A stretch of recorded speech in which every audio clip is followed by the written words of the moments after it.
ممبر رسول اللہ صلی اللہ علیہ وسلم بننے سے پہلے حضور صلی اللہ علیہ وسلم خشک کھجور کے تنے سے ٹیک لگا کر خطبہ ارشاد فرمایا کرتے تھے۔ جب پختہ ممبر رسول اللہ صلی اللہ علیہ وسلم تیار ہو گیا اور آپ صلی اللہ علیہ وسلم ممبر پر تشریف فرما ہوئے تو خشک کھجور کے تنے سے یہ صدمہ جدائی برداشت نہ ہوا۔ اس نے اس طرح رونا شروع کر دیا جس طرح چھوٹا بچہ ماں کی جدائی سے روتے ہوئے سسکیاں لیتا ہے۔ مولانا رومی فرماتے ہیں، خشک کھجور کا تنا جس کا نام استون حنانہ تھا، رسول اللہ صلی اللہ علیہ وسلم کی جدائی سے نالہ کر رہا تھا، مثل ارباب عقول کے، یعنی جیسے کہ وہ کوئی انسان ہو۔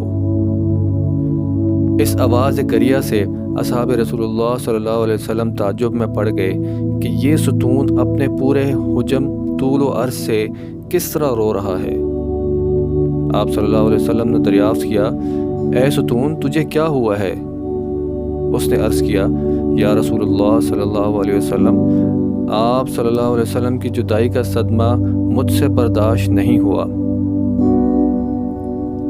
آپ صلی اللہ علیہ وسلم کی جدائی سے میری جان اندر ہی اندر جل رہی ہے۔ اس آتش غم کے ہوتے ہوئے آپ صلی اللہ علیہ وسلم کے فراق میں کیوں نہ آہو فغاں کروں؟ یا رسول اللہ صلی اللہ علیہ وسلم، آپ ہی تو جان کائنات ہیں۔ آپ صلی اللہ علیہ وسلم پہلے مجھ سے ٹیک لگاتے تھے، اب مجھ سے الگ ہو گئے ہیں اور میری جگہ دوسرا ممبر پسند فرما لیا ہے۔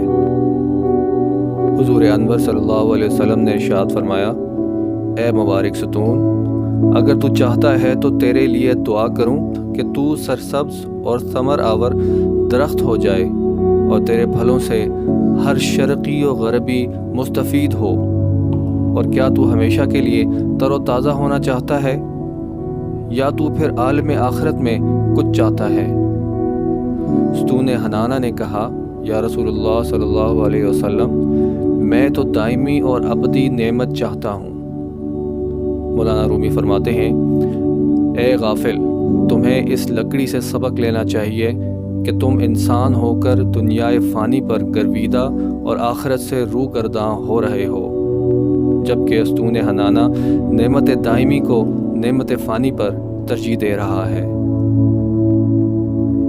پھر اس ستون حنانہ کو زمین میں دفن کر دیا گیا تاکہ مثل انسانوں کہ روز جزا اس کا حشر ہو۔ درس حیات،